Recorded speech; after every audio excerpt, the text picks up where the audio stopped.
Good morning. Hello. नमस्कार। मैं Vijendra Parmar Satyadi Sharma classes के यूट्यूब प्लेटफॉर्म पर एक बार फिर से स्वागत करता हूँ। Hello. Am I audible properly? Good morning दोस्तों, जल्दी से जुड़ जाइए। चलिए, सॉरी आज क्लास थोड़ी सी लेट हो गई है। इंदौर में बारिश की वजह से काफ़ी हैवी रेन है यहाँ पे, और जो इंदौर के हैं वो देख पा रहे होंगे। ठीक है, तो जुड़ जाइए।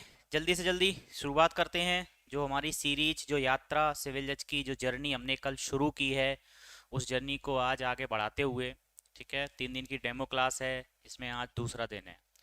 तो जो लोग यहाँ पे आज नए हैं, मेरा मतलब जो कल नहीं थे, वो सिर्फ आज ही जुड़े हैं, तो इस क्लास के बाद में मैं उनसे ये निवेदन करूंगा, रिक्वेस्ट करूंगा कि वो कल वाली क्लास जरूर देख लें, आपको यूट्यूब पे मिल जाएगी। ठीक है, तो उससे क्या होगा, आपको एक बेसिक पहले बन जाएगा उससे, और आपको पढ़ने में एकदम से ऐसा नहीं लगेगा। गुड मॉर्निंग मिस्टी, गुड मॉर्निंग आकाश, गुड मॉर्निंग। गुड इवनिंग नहीं है मिस्टी, गुड मॉर्निंग है, इवनिंग नहीं है। चलिए कोई बात नहीं, मुझसे भी हो जाता है ये तो कभी कभी। Let's start. स्टार्ट करें? रेडी हैं आप सब? राकेश मंडलोई जी, गुड मॉर्निंग। चलिए, कल मैंने एक शुरुआत करी थी, ठीक है, तो आप लोग वीडियो देख लीजिएगा इस क्लास के बाद में। ठीक है, वहाँ पे आपको एक बेसिक शुरुआत जो मैंने की थी वो मिल जाएगा। ठीक है, इसमें मैंने ये चीज़ें आपका सबसे पहले आपका देखा जाए तो मैंने देखो ये बता दिया था इसमें कि भाई आपका,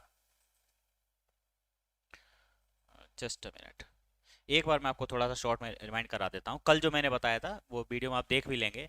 ठीक है, देखिए सबसे पहले मैंने जो है यहाँ पे ये चीज़ें बता दी थी, है ना, लॉ की डेफिनेशन बता दी थी, टाइप्स ऑफ लॉ बता दिया था, ठीक, क्या क्या होते हैं, ठीक है, सब्सटेंटिव प्रोसीजरल, पूरा वीडियो आपको मिल जाएगा। ठीक है, देन फिर मैंने इसमें बताया था व्हाट इज ऑफेंस। ऑफेंस क्या होता है, ऑफेंस की एक जनरल डेफिनेशन जो होती है वो मैंने आपको यहाँ बता दी थी, और बेरेट की जो डेफिनेशन है वो भी मैंने आपको बता दी थी। ठीक है, एसेंशियल एलिमेंट ऑफ ऑफेंस क्या होते हैं, accuse person, men serious, actor serious injury, detailed video आप इसका प्लीज देख लें। ठीक है,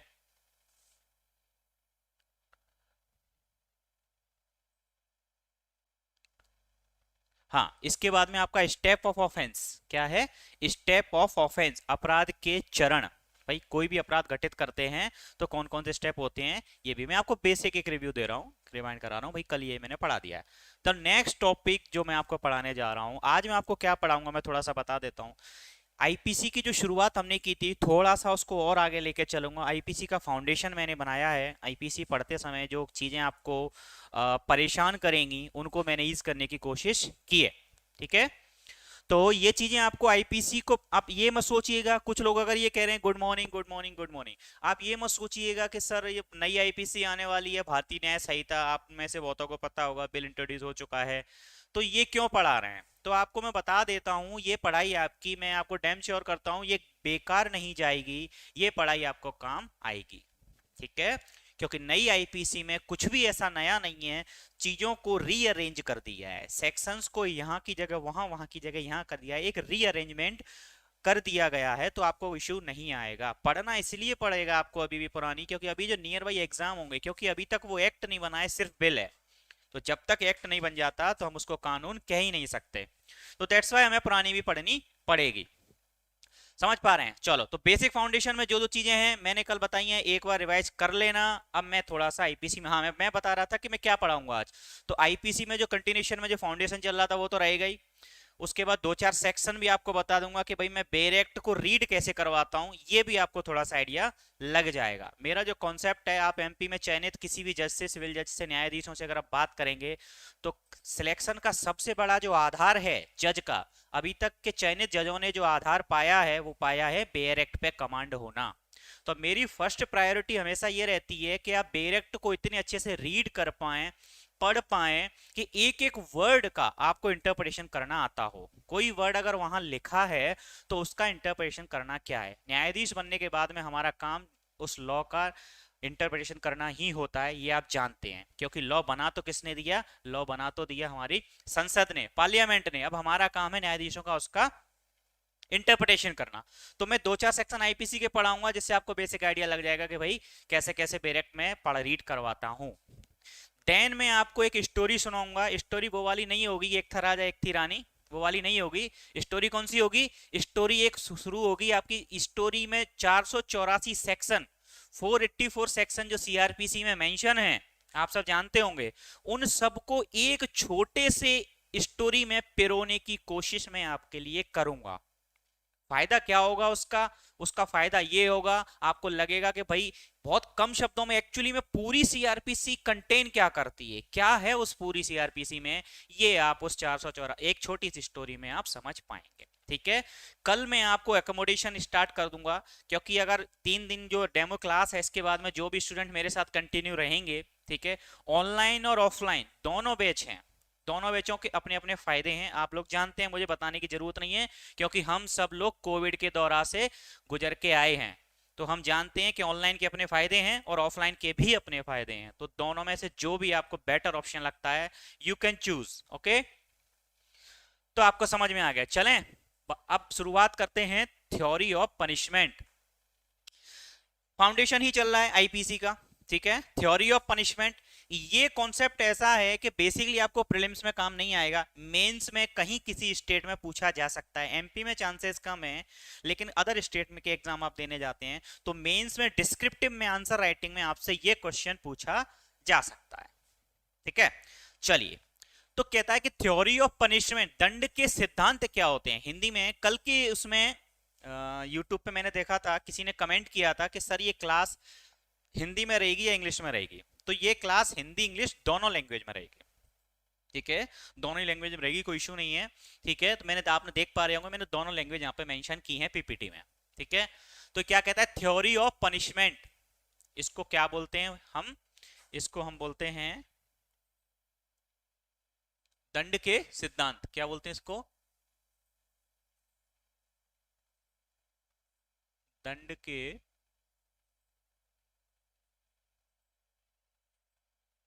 सिद्धांत। क्या बोलते हैं इसको? दंड के सिद्धांत, थ्योरी ऑफ पनिशमेंट। तो देखिए बेसिकली वैसे देखा जाए तो और भी थ्योरी होती है, मैं ये नहीं कहूंगा, अगर आप देखेंगे बुक्स में देखेंगे, लेकिन जनरली ये है जो ज्यादातर मोस्टली यूज होती हैं। तो इनके बारे में आपको बात करता हूं। तो सबसे पहली है डिटरेंट थ्योरी। पढ़ पा रहे होंगे आप, डिटरेंट थ्योरी हिंदी मीडियम वालों के लिए भी यहां मेंशन किया है मैंने, भय परितकारी। ठीक है, क्या है? भय परितकारी। भय परितकारी ये कौन सी थ्योरी है? ये ऐसी थ्योरी है जो कि आपके अंदर, अपराधी के अंदर एक डर का माहौल पैदा कर देती है। क्या कहती है? भय कारित कर देती है, डर कारित कर देती है। ठीक है, इसमें क्या रहता है, फॉर एग्जाम्पल आपने एक देखा होगा, पहले ये होता था कि कोई अपराधी होता था, उसको बीच चौराहे पर खड़े करके फांसी की सजा दी जाती थी। भाई बीच चौराहे पे क्यों दे रहे हो? आप जेल के अंदर भी दे सकते हो, लेकिन क्यों दी जाती थी बीच चौराहे पे फांसी? इसीलिए कि जो बाकी जो समाज है, बाकी जो सोसाइटी है, उसके मन में ये डर बैठ जाए, ये भय पैदा हो जाए कि भाई इस व्यक्ति ने ऐसा अपराध किया था, इसलिए इसके साथ ये दुर्दशा हो रही है और इसको पब्लिकली फांसी दी जा रही है। तो भाई अगर कोई और पर्सन भी ऐसा अपराध कर देगा तो उसके साथ भी ऐसा होगा, तो उसके मन में एक भय, एक डर बैठ जाएगा, इसीलिए वो फांसी पब्लिकली दी जाती थी। तो उसमें क्या वो दंड का प्रकार कौन सा है? वो दंड का प्रकार ये है डिटरेंट थ्योरी, भय परितकारी। मतलब आप उस लोगों के, अपराधी के अंदर तो करे ही, बाकी लोगों के अंदर भी भय पैदा जो कर दे, वो सिद्धांत हमारा दंड का सिद्धांत भय परितकारी सिद्धांत कहलाता है।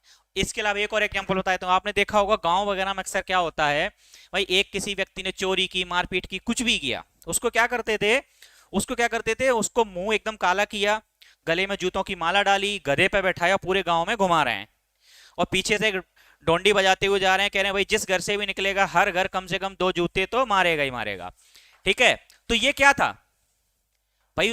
पूरे गांव के लोगों में क्या आ जाएगा? गुड मॉर्निंग साक्षी। ठीक है, पूरे गांव के लोगों में, जो बाकी के जो मेंबर्स देख रहे हैं, उनके मन में एक डर आ जाएगा कि भाई मैंने अगर ऐसा अपराध किया तो मेरे साथ भी ये हो जाएगा। तो दिस इज डेटरेंट थ्योरी, भय परितकारी। Is it clear? चलिए, वेरी गुड। क्लियर अगर हो तो प्लीज स्टूडेंट्स, मैं इल्तिजा करता हूं कि आप थोड़ा सा मेरे साथ जुड़े रहा करिए। कैसे? कमेंट करते रहिए, कमेंट करते रहिए, कमेंट करते रहेंगे तो मुझे लगेगा कि आप मेरे साथ जुड़े हुए हैं। ठीक है, मैं आपके कमेंट पढ़ रहा हूँ रेगुलरली। ठीक है, बीच में आप बोल के yes sir, clear sir, done sir, है ना, क्लियर। नेक्स्ट है रेट्रिब्यूटिव थ्योरी ऑफ पनिशमेंट, प्रतिशोधात्मक सिद्धांत, दंड का प्रतिशोधात्मक सिद्धांत। ये क्या है? एन आई फॉर एन आई, आंख के बदले आंख। समझ रहे हैं आप? जय श्री राम, एस के पाटिल जी, जय श्री राम। ठीक है, तो क्या है भैया, आंख के बदले आंख। पहले ये सिद्धांत चलता था, आपने हमारी आंख फोड़ी है, हम आपकी आंख फोड़ देंगे, हिसाब बराबर। ठीक है, ये सिद्धांत चलता था। भैया आपने हमारे बेटे को मारा है, हम आपके बेटे को मारेंगे। आपने हमारी जमीन छीन ली, हम आपकी जमीन छीन लेंगे। तो ये क्या था?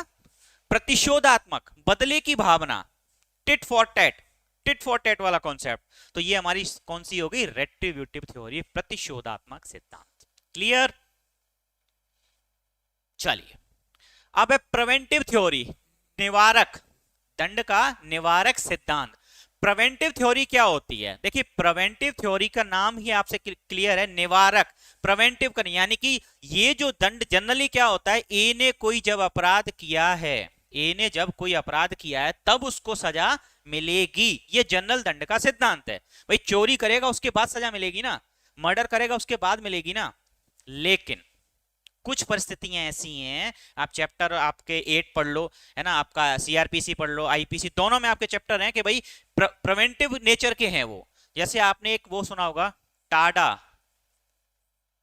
है ना, टाडा पोटा। अभी तो खैर ये तो हालांकि रिपील हो गए हैं, ये पहले थे, है ना। अब तो यूएपीए चल रहा है। तो यूएपीए में क्या होता है? निवारक निरोध गतिविधियां अधिनियम है वो। तो उसमें क्या होता है? निवारक निरोध, नाम ही क्लियर है। वो जो निरोध है, जो डिटेंशन है, वो निवारक के तौर पे, मतलब आप अपराध करने वाले हो, आपने किया नहीं है, आप करने वाले हो, लेकिन आपका जो आचरण है, आपका प्रीवियस कंडक्ट है, वो ऐसा है कि भाई आप अपराध कर सकते हो, तो इसलिए पहले ही आपको जेल में रख दिया जाता है, डिटेन कर दिया जाता है। तो भैया आपने क्या किया है इसमें?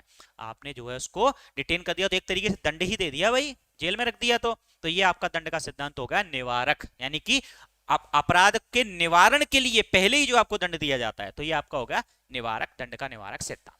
क्लियर? चलो, नेक्स्ट है एक्सपिएटरी थ्योरी, प्रायश्चित्तिक सिद्धांत। ये प्रायश्चित्तिक सिद्धांत है ना। इसमें क्या होता है कि भाई सामने वाले अपराधी को प्रायश्चित के तौर पे आप दंड दिया जाता है कि भाई आप अपने प्रायश्चित कर लो। आपने क्या होगा, कई बार कम्युनिटी सर्विस क्या ऑर्डर दे देते हैं। फॉर एग्जांपल उन्होंने कहा क्या करोगे भाई, ऐसा है कि तुमने छोटा सा अपराध किया है, अब जज को लग रहा है कि ठीक है यार छोटा सा अपराध है, यंग ऑफेंडर है, कोई बात नहीं। तो क्या कहते हैं इसमें, क्या करते हैं इसमें, क्या करते हैं भैया कि प्रायश्चित सिद्धांत में क्या किया जाता है, ऐसा कोई काम करो, ऐसा कोई काम करने का ऑर्डर दे दो कि भाई जिसको जब जब वो काम करे था उसके मन में प्रायश्चित की भावना आए। कैसे?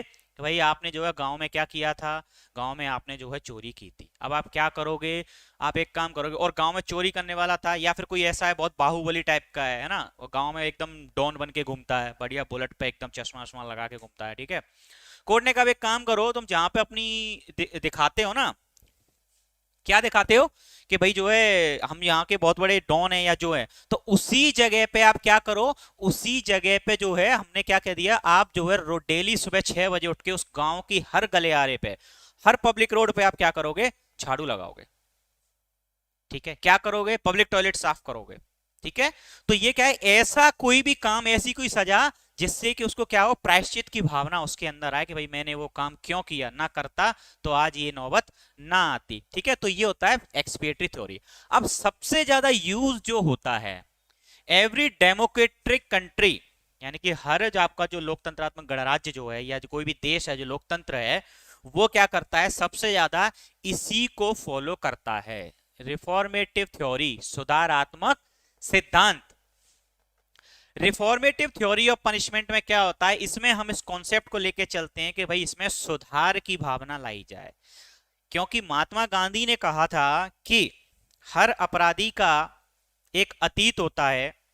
ठीक है, सॉरी, हाँ, हर अपराधी का एक अतीत होता है, और हर एक मुजरिम का एक मतलब ये सॉरी एक हर सॉरी एक लाइन बोला, हाँ, हर संत का एक अतीत होता है और हर अपराधी का एक भविष्य होता है। ये लाइन थी एग्जैक्ट, सॉरी मैं थोड़ा सा गांधी जी की लाइन मिस हो गई मुझसे, पर कोई बात नहीं, फाइनली याद आ गई है। ठीक है, आप समझ रहे हैं आप क्या कहना चाह रहे हैं, कहने का मतलब ये, और एक लाइन और थी गांधी जी की, क्या थी कि अपराध से घृणा करो, अपराधी से नहीं।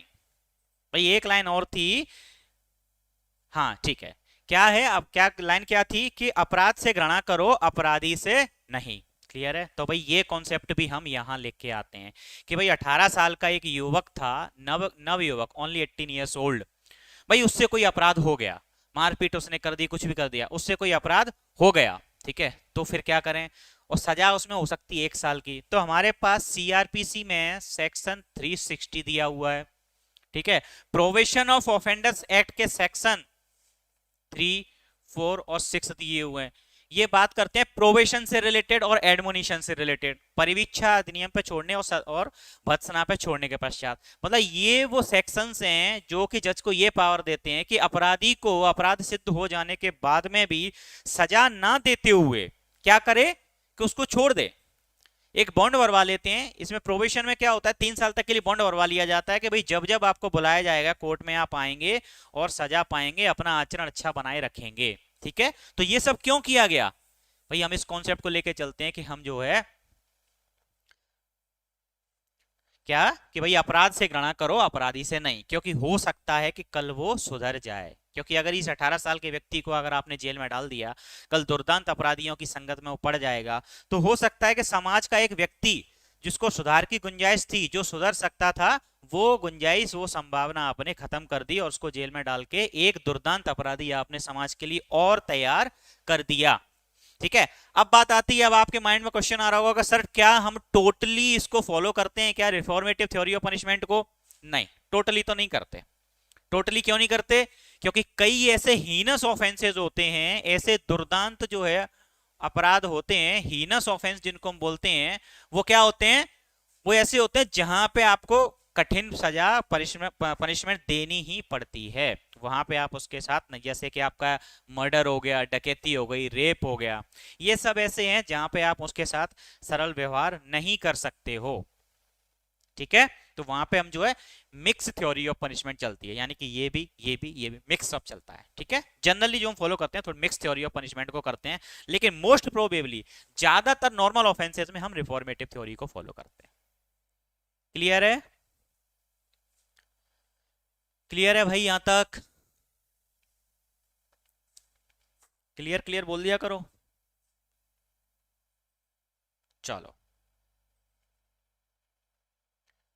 अब मैं थोड़ा सा पुरानी आईपीसी जो होने वाली है, अभी हुई नहीं है लेकिन हो सकती है, ठीक है, मैं उसका थोड़ा सा इंट्रोडक्शन आपको दूंगा। फिर उसके बाद मैंने जो आपको कहा था, स्टोरी अगर आज अधूरी रह जाएगी तो कोई बात नहीं, क्योंकि थोड़ा सा समय का वो रहता है, 1 घंटे का रहता है, ठीक है। तो अगर आज अधूरी रह जाएगी स्टोरी तो मैं कल कंटिन्यू करूंगा, लेकिन वो स्टोरी मैं आपको जरूर सुनाऊंगा जो मैंने सीआरपीसी की स्टोरी सुनाने का आपसे प्रॉमिस किया है। क्लियर?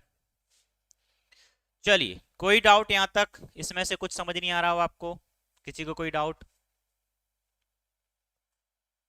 चलिए, अब देखिए आईपीसी, आईपीसी के इंट्रोडक्शन की मैं बात कर रहा हूं, तो आप देख पा रहे होंगे स्क्रीन पे क्या लिखा है, introduction to Indian penal code, जिसको आप भारतीय दंड संहिता के नाम से जानते हैं। आप लोग जो एलएलबी में हैं सबने आईपीसी पढ़ी होगी, नहीं पढ़ी होगी तो नेक्स्ट किसी ना किसी सेमेस्टर में आप जरूर पढ़ेंगे, लेकिन कॉलेज में जो पढ़ाते हैं और यहाँ जो कोचिंग प्रिपरेशन हम जो करते हैं कंपटीशन के लेवल से, दोनों में तो काफी डिफरेंट होता है, ठीक है। पढ़ने और पढ़ाने दोनों में ही डिफरेंस हो जाता है, ठीक है। तो आप देख पा रहे होंगे इनेक्टमेंट डेट, तो ये कुछ डेट ऐसी हैं जो आपको याद रखनी है, आपको प्रीलिम्स एग्जाम में हमेशा से ये काम आएगी, ठीक है। 6 अक्टूबर 1880, 6 अक्टूबर 1860, इनेक्टमेंट डेट, ठीक है। इनेक्टमेंट डेट, इनेक्टमेंट डेट और इन्फोर्समेंट डेट, इसमें कोई डिफरेंस है? अगर है और आप में से कोई जानता है तो बताइए कमेंट करके मुझे। कौन बता सकता है कि इनेक्टमेंट डेट और इन्फोर्समेंट डेट में क्या डिफरेंस होता है? एनीवन प्लीज, अगर किसी को बताओ। हाँ बिल्कुल खत्म होने वाली है राय जी, वी राय जी, मैं आपकी बात से सहमत हूं, आप थोड़ा लेट ज्वाइन हुए हो इसलिए मैंने उसके बाद अभी बताया है, खत्म तो होने वाली है लेकिन जो होगा नई आएगी, है ना, जो नई आएगी ना उसमें चीजों को रीअरेंज किया गया, बहुत थोड़े से परिवर्तन किए हैं। तो कॉन्सेप्ट जो आप समझ लोगे यहाँ वो बेकार नहीं जाएगा, और कॉन्सेप्ट तो वही रहेगा, दंड के सिद्धांत तो वही रहेंगे, स्टेप ऑफ ऑफेंस तो वही रहेंगे, कुछ भी ऐसा बहुत बड़ा ड्रास्टिक चेंज नहीं होगा, रीअरेंजमेंट हो जाएगा, सेक्शंस पे थोड़ा सा फोकस करना पड़ेगा, इतनी सी परेशानी हो जाएगी, बाकी बहुत बड़ी कोई दिक्कत आपको आने वाली है नहीं। और रेगुलर क्लास, ये डेमो है, 3 दिन बाद जो रेगुलर क्लास स्टार्ट होगी, कल का डेमो और रहेगा, परसों से क्लास स्टार्ट रहेगी, ऑफलाइन ऑनलाइन दोनों क्लासेस हैं। तो उसमें आपको क्या करना पड़ेगा, वहां हम जो है अभी आईपीसी को होल्ड करेंगे, आईपीसी स्टार्ट नहीं करेंगे, वहां हम दूसरा सब्जेक्ट एकोमोडेशन, प्रोबेबली हम एकोमोडेशन स्टार्ट करेंगे, या कोई और भी सब्जेक्ट स्टार्ट कर सकते हैं, ठीक है। आईपीसी, सीआरपीसी और एविडेंस एक्ट को अभी होल्ड कर देंगे, क्लियर। चलिए, तो मैं क्या कह रहा था, इंट्रोडक्शन टू आईपीसी, तो इनेक्टमेंट डेट क्या है, 6 अक्टूबर, या मैंने क्या क्वेश्चन किया था, किसी ने किया क्या रिप्लाई नहीं किया, चलिए कोई बात नहीं, मैं बता देता हूं। इनेक्टमेंट डेट का मतलब होता है जिस दिन आपका एक्ट बन के तैयार हो गया। एक्ट बनने की प्रक्रिया आपको सबको पता है, नहीं पता तो जब क्वेश्चन पढ़ेंगे तो पता चल जाएगी, ठीक है ना। समझ रहे हैं क्या कह रहे हैं आप भाई, मैं क्या कह रहा हूं कि जो है आपको इनेक्टमेंट डेट क्या है, आप देखिए किसी भी हाउस में बिल आता है, एक हाउस पास करता है, फिर दूसरा हाउस पास करता है, ठीक है, दूसरा हाउस जब पास हो जाता है फिर राष्ट्रपति के पास जाती है असेंट के लिए, राष्ट्रपति के यदि साइन हो जाते हैं तो वो लॉ बन जाता है। तो ये वही डेट है जिस दिन लॉ आपका कानून बन के तैयार हो गया, तो इनेक्टमेंट डेट होती है, ये भी ध्यान रखना, 6 अक्टूबर 1860, ठीक है। अब आती है इन्फोर्समेंट डेट। इन्फोर्समेंट डेट क्या है, 1 जनवरी 1862। इन्फोर्समेंट डेट क्या होती है, ये वो डेट है जिस दिन से ये कानून पूरे देश में लागू हो जाता है ना। इस दिन से लागू नहीं हुआ, ये बनकर तैयार हो गया, ये लागू होने की डेट है, प्रवर्तन तिथि है, ये क्या बोलते हैं इसको हिंदी में, प्रवर्तन तिथि। तो ये लागू होने की डेट है 1 जनवरी 1862, इसको भी आप ध्यान रखेंगे।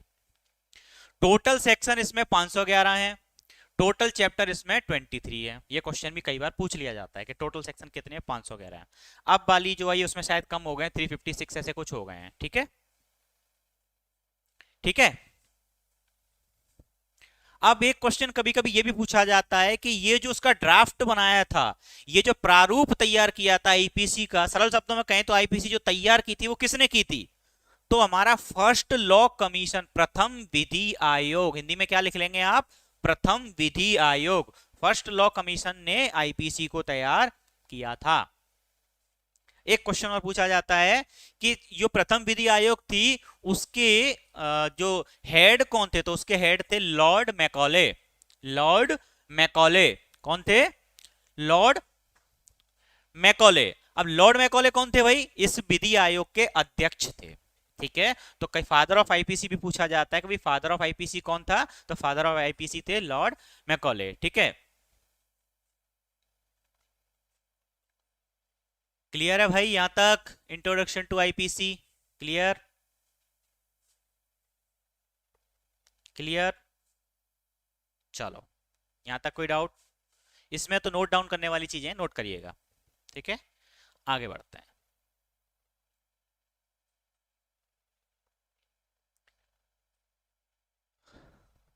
चलो, एक दो सेक्शन में आपके पढ़ा देता हूं आईपीसी के, ठीक है, उसके बाद में फिर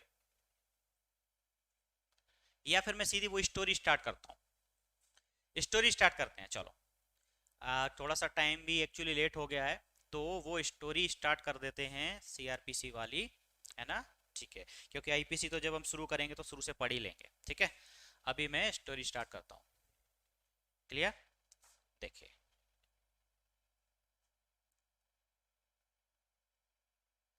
चलिए, विजिबल है भाई सबको बोर्ड, सबको दिख ही रहा होगा, नो डाउट। चलो, ठीक है, अब समझिए, मैं आपको बताया था कि भाई मैं एक सीआरपीसी की दंड प्रक्रिया संहिता की पूरी एक स्टोरी फ्रेम करके आपको सीआरपीसी का एक ओवरव्यू देने की कोशिश करता हूं, क्लियर। एक सीआरपीसी को ओवरव्यू देने की कोशिश करता हूं। सोचा था मैंने आईपीसी को सेक्शन पढ़ाऊंगा, बट ठीक है, वो तो जब रेगुलर क्लास आप ज्वाइन करोगे शुरू से पढ़ा ही जाएगा ना। एक सीआरपीसी का एक जनरल इंट्रो डेमो है, तो आप थोड़ा सा बेसिक आइडिया लग जाएगा। अब ध्यान से सुनिएगा, ठीक है, ठीक है। आप ध्यान से सुनिए, सिर्फ यहाँ पे आप क्या होगा, एक स्टोरी सुनेंगे और आपको सीआरपीसी एक्चुअली है क्या वो समझ में आ जाएगा। ठीक है, तो सीआरपीसी को हम क्या बोलते हैं शॉर्ट में, ये कलर कुछ अच्छा सा नहीं लग रहा है, ब्लैक ब्लैक, ये भी ठीक है। ठीक है, तो सीआरपीसी क्या है भाई, क्रिमिनल प्रोसीजर कोड, हिंदी में क्या बोलते हैं उसको, दंड प्रक्रिया संहिता, दंड प्रक्रिया संहिता, क्रिमिनल प्रोसीजर कोड। ठीक है, दंड प्रक्रिया संहिता, ये क्या है, प्रोसीजरल लॉ है। इसके बारे में मैंने कल आपको बहुत अच्छे से बताया था कि ये क्या है, प्रोसीजरल लॉ है ना, कि भाई ए ने बी को मार डाला, ए ने बी का मर्डर कर दिया, तो अब ए जो है, बी तो मर गया, तो बी का कोई भी चाहने वाला कोई तो होगा, उसका बेटा बेटी कोई भी कुछ भी होगा, वो क्या करेंगे, एफआईआर लिखाएंगे, कंप्लेंट करेंगे। तो उस सब के लिए प्रोसीजर कहां दी गई है, तो जो प्रोसीजर दी गई है वो दी गई है आपकी सीआरपीसी में। कहां दी गई है, सीआरपीसी में। ठीक है, तो सीआरपीसी प्रोसीजर दी गई है, तो अब हम सीआरपीसी क्या है उसको ध्यान से थोड़ा सा समझ लेते हैं। समझिए, अब देखिए ए ने जो है बी को मार दिया, कैसे मारा, पिस्टल से मारा, ठीक है, तलवार से मारा, नाइफ स्टैबिंग, ठीक है, मतलब उसने चाकू घोंप दिया, जहर दे दिया, किसी भी तरीके से उसको मार दिया। ठीक है, अब बी के पत्नी, पिता, भाई, बहन, पुत्र, पुत्री कोई होगा, ये क्या करेंगे, ये क्या करेंगे, सबसे पहले क्या करेंगे, ये भागे भागे जाएंगे पुलिस स्टेशन, या तो वहीं से डायल 100 कर देंगे, या फिर पुलिस स्टेशन भागे भागे जाएंगे। तो जब ये पुलिस स्टेशन गए, ठीक है, पूरी स्टोरी सुनना ध्यान से, जुड़े रहना।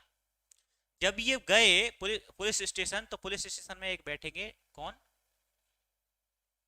एसएचओ साहब बोलते हैं उनको, क्या बोलते हैं, एसएचओ, स्टेशन हाउस ऑफिसर, और हम जिसको सरल शब्दों में टीआई साहब के नाम से जानते हैं, है ना, टीआई साहब जानते हैं, टाउन इंस्पेक्टर। ठीक है, तो एसएचओ साहब बैठेंगे। अब ये इनके पास भागे भागे जाएंगे कि भाई जो है कि हमारे यहाँ मेरा जो भी मेरा रिलेटिव था, उसकी मृत्यु, उसकी डेथ हो गई है, किसने करी है, भाई ए ने करी है।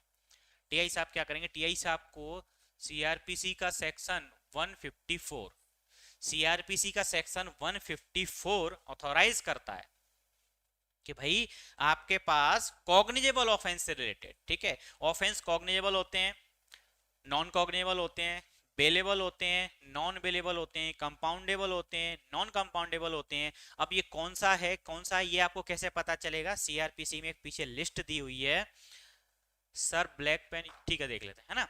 तो सीआरपीसी में क्या है, एक लिस्ट दी हुई है, ठीक है, तो सीआरपीसी लिस्ट दी, वहां से आपको पता चल जाता है कि भाई कौन सा जो है ऑफेंस जो है कौन सा क्या है ना, कि भाई कैसा है वो, बेलेबल है, नॉन बेलेबल। तो सीआरपीसी का 154 जो डील करता है सिर्फ कॉग्निजेबल ऑफेंस के बारे में बात करता है।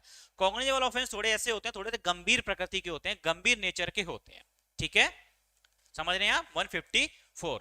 तो क्या कहता है कि भाई आप जाओगे एसएचओ के यहाँ थाने में, तो 154 में उसको आप क्या करते हैं, 154 के 1 में, 154 के 1 में वहां पे ये है कि भाई आप क्या करोगे, उसको सूचना दोगे कि भाई ऐसा ऐसा अपराध कॉग्निजेबल ऑफेंस हुआ है। तो जब आप उसको ऐसी सूचना देंगे, तो ये सूचना कैसी हो सकती है, एफआईआर, एफआईआर की फुल फॉर्म आप जानते हैं, फर्स्ट इंफॉर्मेशन रिपोर्ट, प्रथम सूचना प्रतिवेदन, एफआईआर। ठीक है, तो एफआईआर जब लिखने जाओगे तो 154 में लिखा है भाई ये ओरल भी हो सकती है या लिखित भी हो सकती है, या तो आप खुद से लिख के ले जाओ भाई ऐसा ऐसा ऐसा हुआ पूरी घटना, या आप ओरली जाके बता दो, तो वो उसको लिख लेगा और 154 के रजिस्टर में मेंशन कर लेगा। ठीक है, 154 का फिर 2 आप उस पर ये लायबिलिटी डालता है कि आप उसको कॉपी दे दोगे फ्री ऑफ कॉस्ट। ठीक है, ये तो हो गई नॉर्मल सी प्रोसीजर। ठीक है, एफआईआर की बात यहाँ हो गई। अब प्रॉब्लम ये आती है कि टीआई साहब ने कर दिया मना, भाई हम आपकी एफआईआर नहीं लिख सकते। क्या कह दिया, एफआईआर नहीं लिख सकते। तब उसके पास क्या रेमेडी है, तब 154 के 3 में हमारे पास रेमेडी है।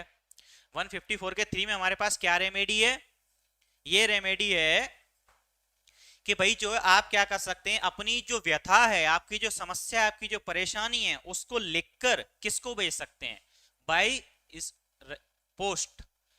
एसपी, एसपी कौन होता है, जिले का पुलिस अधीक्षक, superintendent of police, superintendent of police. आप क्या कर सकते हैं, एसपी को लिख दो। तो क्लियर है, आप 154 लिखाने गए, मना कर दी लिखने, या तो लिख लिया तो ये बात ही खत्म हो गई, नहीं लिखा तो भाई आपके पास 154(3) की रेमेडी अवेलेबल है। क्लियर।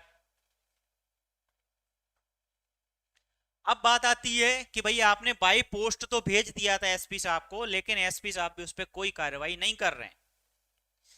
एक ऑप्शन तो ये होगा कार्रवाई करेगा, फोन कर देगा थाने में, नहीं कि एफआईआर लिखो और कार्रवाई करो, बात ही खत्म हो गई। सेकंड थिंग ये हो सकती है कि भाई उसने भी इंटरेस्ट शो नहीं किया, तब क्या करेंगे? तब हमारे पास फिल्म में आता है 156 का 3, 156 सब सेक्शन 3, 156(3) के नाम से आप बहुत अच्छे से जानते होंगे। ठीक है, तो 156(3) क्या है? 156(3) ये आप मजिस्ट्रेट के यहाँ, किस मजिस्ट्रेट के यहाँ? जिस मजिस्ट्रेट की ज्यूरिडिक्शन में वो अपराध हुआ है, जहां पर वो दंड हुआ, सॉरी जहां पर वो अपराध घटित हुआ, उस मजिस्ट्रेट के यहाँ आप 156(3) का आवेदन लगाएंगे।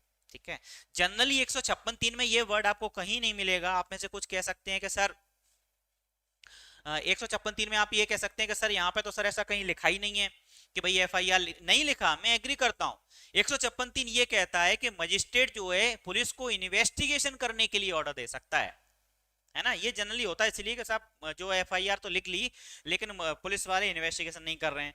तो आप जो है 156(3) में ये है, सुप्रीम कोर्ट ने कई केसेस में कहा है कि 156(3) में अगर मान लीजिए एफआईआर नहीं हुई है, मतलब एफआईआर नहीं हुई है और 156(3) का आवेदन आपके पास आया है, तो मजिस्ट्रेट यहां भी उसको डायरेक्शन दे सकता है कि भाई एफआईआर लिखो और आप जो है इन्वेस्टिगेशन करो।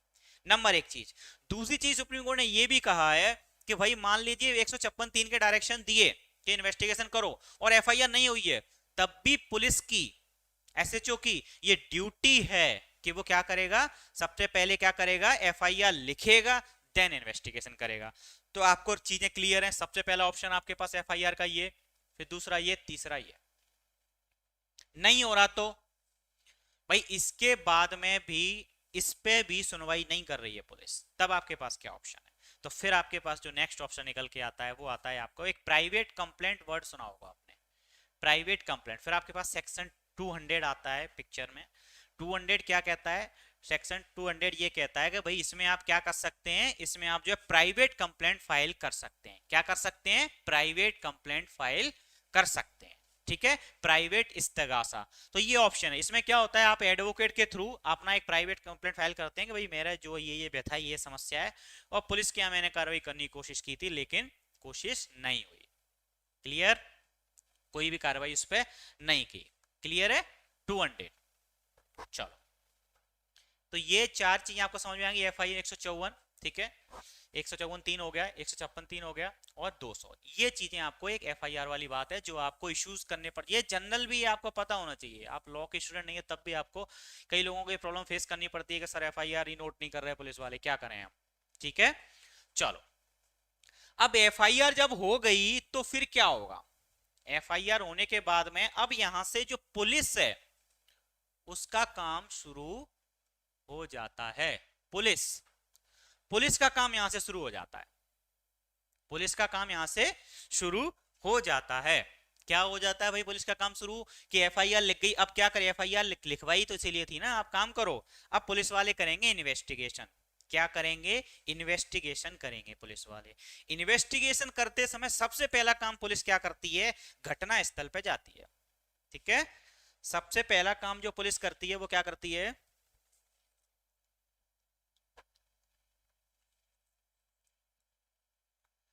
ठीक है, सबसे पहला काम जो पुलिस करती है वो घटना स्थल पर जाती है, घटना का मौका नक्शा बनाती है, चार्ट्स एंड मैप प्रिपेयर किए जाते हैं, भाई गुत्थम गुत्ता के निशान है, वहां पे क्या क्या मिला है, वो सब चीजें रिकवर करती है, एविडेंस कलेक्ट करती है। ठीक है, इन्वेस्टिगेशन का मेन पर्पज ही है एविडेंस कलेक्ट करना।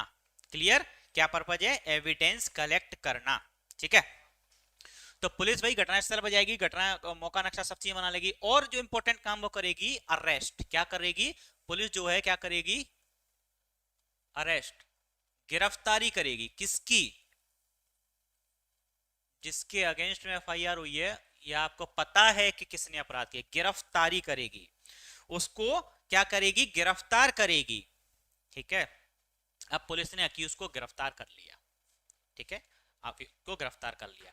तो गिरफ्तार करने के बाद में ऐसा नहीं है कि गिरफ्तार कर दिया और ले गए थाने में और मार पीट के सब चीजें उगलवा ली लिखवा ली, वो कर ही नहीं सकती पुलिस। करती है बट एज पर लॉ, विधि के अनुसार वो सही नहीं है। क्लियर? चलो, तो अब उसके बाद में फिर क्या होता है, section 57 of CrPC, section 57 of CrPC यानी कि दंड प्रक्रिया संहिता की धारा 57 ये कहती है कि आप जो है किसी भी गिरफ्तार व्यक्ति को बिना कोर्ट की, बिना मजिस्ट्रेट की परमिशन से 24 घंटे से ज्यादा डिटेन नहीं कर सकते हो, निरोध करके नहीं रख सकते हो, आप उसको जेल में नहीं रख सकते हो 24 घंटे से ज्यादा बिना कोर्ट की परमिशन से।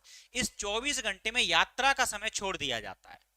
ठीक है, यात्रा का समय छोड़ दिया जाता है। जैसे जहां से गिरफ्तार किया वहां से ले जाके जो थाना है जहां पे आप ले गए, तो वहां तक का पूरा जो समय है गिरफ्तारी से वहां तक का समय है, मान लीजिए उसमें 4 घंटे और लग गए, तो वो 4 घंटे इसमें से माइनस कर दिए जाएंगे, उसको नहीं गिना जाएगा। ठीक है, तो गिरफ्तार कर किया थाने में, उसके बाद से 24 घंटे से ज्यादा आप उसको डिटेन नहीं कर सकते। ठीक है, 24 घंटे के अंदर आप डिटेन नहीं कर सकते, तो क्या करोगे फिर? 57 क्या कहता है कि भाई आप जो है 24 घंटे ज्यादा नहीं कर सकते, 57 ने तो ये कह दिया। फिर क्या करें भाई, 24 घंटे में इन्वेस्टिगेशन नहीं हो रहा, वो नहीं बता रहा, तो क्या करेंगे? फिर सेक्शन 167 ऑफ सीआरपीसी ये फिल्म में आता है। कौन सा? सेक्शन 167 ऑफ सीआरपीसी यानी कि धारा 167 फिल्म में आती है, किसकी? सीआरपीसी की, दंड प्रक्रिया संहिता की। ठीक है, अब सेक्शन 167 में जो चीज है इंपॉर्टेंट वो है आपकी रिमांड। क्या है इसको? रिमांड बोलते हैं, और शुद्ध हिंदी में अगर आप बात करोगे तो इसको अभिरक्षा भी बोलते हैं, अभिरक्षा। ठीक है, तो पुलिस जो है उस अक्यूज को, केस डायरी को, जो भी रिलीवेंट उसके जो अक्यूज से रिलेटेड है वो उसकी कॉपी को ले जाती है। कहां पे ले जाती है? मजिस्ट्रेट के पास। मजिस्ट्रेट कौन होता है? जो भी near by judicial magistrate available है, जो भी न्यायिक मजिस्ट्रेट नियर बाई अवेलेबल है। उसके लिए जरूरी नहीं कि उसके पास जुडिक्शन हो ही, कोई भी न्यायिक मजिस्ट्रेट हो सकता है, लेकिन आपको 24 घंटे के अंदर उसको ले जाना ही पड़ता है। कहां पे ले जाना पड़ता है? उस मजिस्ट्रेट के सामने। ठीक है, तो जब 167 में आप मजिस्ट्रेट के सामने ले गए उसको, तो वो क्या है, वो रिमांड वाली बात उसको आ जाती है। ठीक है, अब रिमांड जो मैंने बताई अभिरक्षा, ये होती क्या है? सबसे पहले मैं आपको बता देता हूं। अभिरक्षा मतलब कस्टडी में लेना, अभिरक्षा में रखना, किसी की अभिरक्षा में रखना, कस्टडी में लेना। ठीक है, तो ये रिमांड होती है। कितनी टाइप की होती है रिमांड? होती है 2 टाइप की। पहली होती है आपकी पुलिस रिमांड, ठीक है, दूसरी होती है आपकी जुडिशियल रिमांड यानी कि न्यायिक। Police remand, judicial remand. ठीक है, पुलिस अभिरक्षा और न्यायिक अभिरक्षा। पुलिस अभिरक्षा और न्यायिक अभिरक्षा, 2 टाइप की अभिरक्षा होती है, 2 टाइप की कस्टडी होती है। अब दोनों में डिफरेंस क्या होता है पहले ये बता देता हूं, फिर टाइमिंग का बड़ा इश्यू रहता है इसमें। तो ये कॉन्सेप्ट आपको अगर क्लियर हो गया तो ये आपका क्वेश्चन प्री मेंस इंटरव्यू सब जगह काम आएगा। बहुत इंपॉर्टेंट टॉपिक है सीआरपीसी का, रिमांड क्लियर नहीं होता बहुत से लोगों को। तो पुलिस रिमांड और जुडिशियल रिमांड की बात करते हैं। तो पुलिस रिमांड में क्या होता है, आपने देखा होगा थाने में आप कभी अगर गए होंगे कोतवाली में, तो एक लॉकअप रहता है। ठीक है, तो जब पुलिस रिमांड दी जाती है तो उसको, अपराधी को, जो ऑफेंडर है उसको लॉकअप में रखा जाता है। पुलिस वाले वहीं उससे पूछताछ करते हैं, है ना। इलीगली मारपीट करते हैं, क्योंकि लीगली तो ऐसा कोई कानून है ही नहीं कि आप मारपीट करके उससे सच उगलवा सकते हैं। ऐसा लीगल कुछ नहीं है, इलीगली ऐसा करते हैं। ठीक है, तो जब अभियुक्त को पुलिस कस्टडी में रखा जाता है, अभिरक्षा पुलिस अभिरक्षा, इसका मतलब उसको थाने में ही रखा जा रहा है। ठीक है, जुडिशियल रिमांड क्या है भाई? जुडिशियल रिमांड में अभियुक्त को जेल में रखा जाता है। आपने देखा होगा उपजेल होती हैं, जेल होती हैं, जहां पे सजा के बाद रखा जाता है, वहीं पे जुडिशियल कस्टडी में रखा जाता है। तो ये डिफरेंस होता है पुलिस रिमांड और जुडिशियल रिमांड। यानी थाने में रखा गया तो मतलब वो पुलिस रिमांड में है, और जुडिशियल जेल में रखा गया मतलब वो जुडिशियल रिमांड में है। क्लियर? ठीक है, अब टाइम पीरियड की बात आती, अवधि कितने टाइम की हो सकती है? तो ये 15 डेज का कॉन्सेप्ट आप जरूर याद रखना, वेरी इंपॉर्टेंट। 15 डेज, 15 दिन की रिमांड। ठीक है, तो पहला कॉन्सेप्ट, पहली लाइन आपको दिमाग में बैठाना है वो ये है कि पुलिस रिमांड किसी भी दशा में, किसी भी कंडीशन में 15 दिन से ज्यादा की नहीं हो सकती। क्लियर है? एक एक करके क्लियर करते चलो। क्लियर? पुलिस रिमांड किसी भी कंडीशन में 15 दिन से ज्यादा की नहीं हो सकती। ठीक है? तो भाई 15 दिन से ज्यादा की नहीं। अब ये 15 दिन काउंट कब से किए जाने हैं? ये देखो, ये 15 दिन काउंट कब से किए जाने हैं? तो जब आपने अभियुक्त को मजिस्ट्रेट के सामने प्रोड्यूस किया, जब आपको मजिस्ट्रेट के सामने ले गए, जब उसने रिमांड दी, उस दिन से ये 15 दिन काउंट होंगे, ना कि गिरफ्तारी के दिनांक से। पहली बात तो ये सोच लो, समझो। ठीक है? क्या समझ में आया आपको कि भाई एक तो जो है 15 दिन जो है कब से काउंट होंगे? जब मजिस्ट्रेट के सामने उसको आप लेके गए। ठीक है? और पुलिस रिमांड 15 दिन से ज्यादा हो नहीं सकती है। ठीक है? ये हो गया।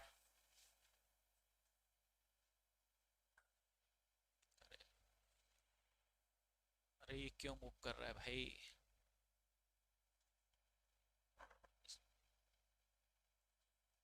अभी ठीक है, चलो। ये चीज आपको समझ में आई? ठीक है? 15 दिन से ज्यादा की नहीं हो सकती पुलिस रिमांड।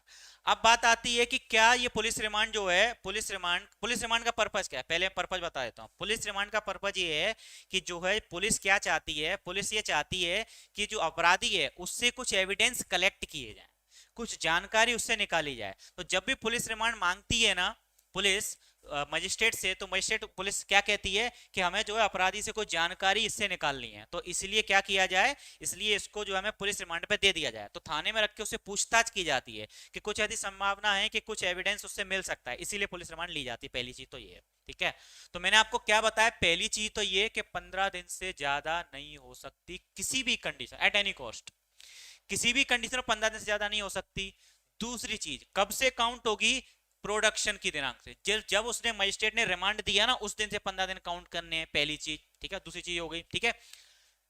तीसरी चीज ये है, क्या फॉर एग्जाम्पल मान के चलो पुलिस वालों ने कहा कि हमको जो है इसकी पूरे का पूरे 15 दिन की रिमांड दे दो, या 12 दिन की रिमांड दे दो, या 10 दिन की रिमांड दे दो, तो क्या ये बाइंडिंग है मजिस्ट्रेट के ऊपर कि वो पूरे के पूरे 15 दिन, 10 दिन, 12 दिन जितनी रिमांड मांगी दे दे? नहीं। हो सकता है 15 दिन की मांगी वो 5 दिन ही दे, 12 दिन की मांगी 2 ही दिन दे। ठीक है? तो ये टोटल अप टू मजिस्ट्रेट है। ठीक है? ये मजिस्ट्रेट के ऊपर है डिसीजन पूरा। ठीक है? ये चीज क्लियर? चलो, अब एक चीज और आती है कि फॉर एग्जाम्पल ये भी सुनो, पहले ये जो पुलिस रिमांड मिलेगी ना, पहले 15 दिन तक ही मिलेगी, उसके बाद नहीं मिलेगी। पहले 15 दिन मतलब समझ गए? जिस दिन आपने मजिस्ट्रेट के सामने प्रोड्यूस किया, मजिस्ट्रेट ने रिमांड दी, उसके बाद से यहां से लेके 15 दिन आपके गुजर गए।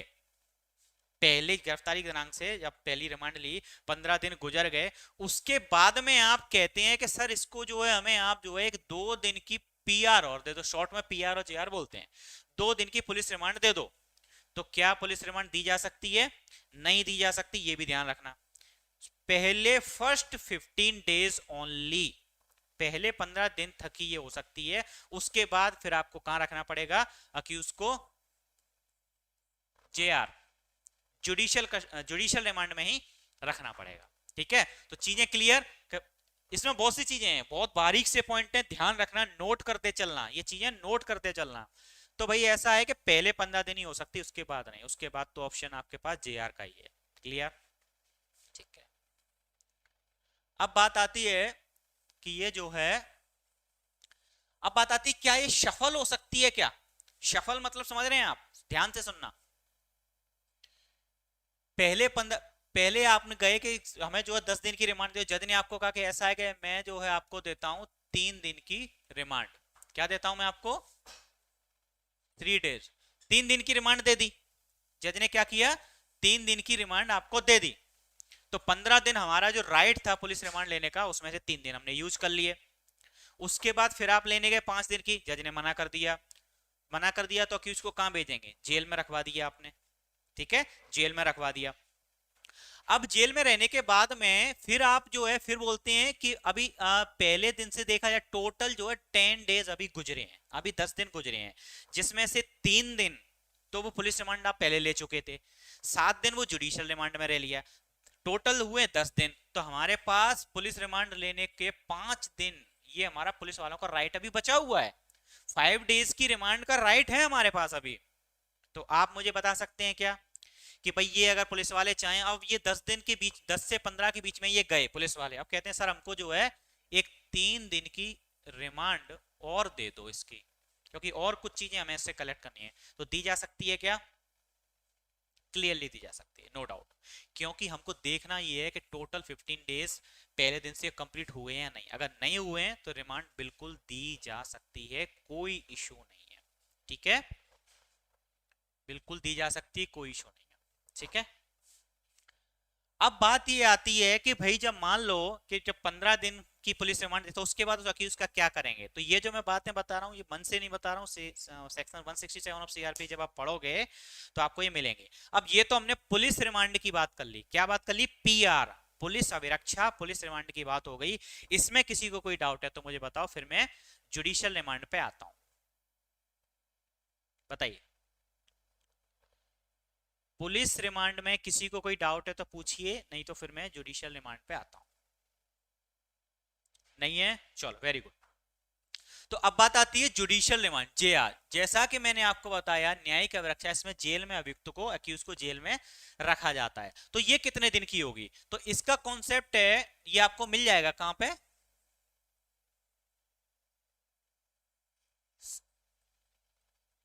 167 ऑफ सीआरपीसी में ये मिल जाएगा। ठीक है, अच्छा अभी वाइंड अप करना पड़ेगा ऐसा।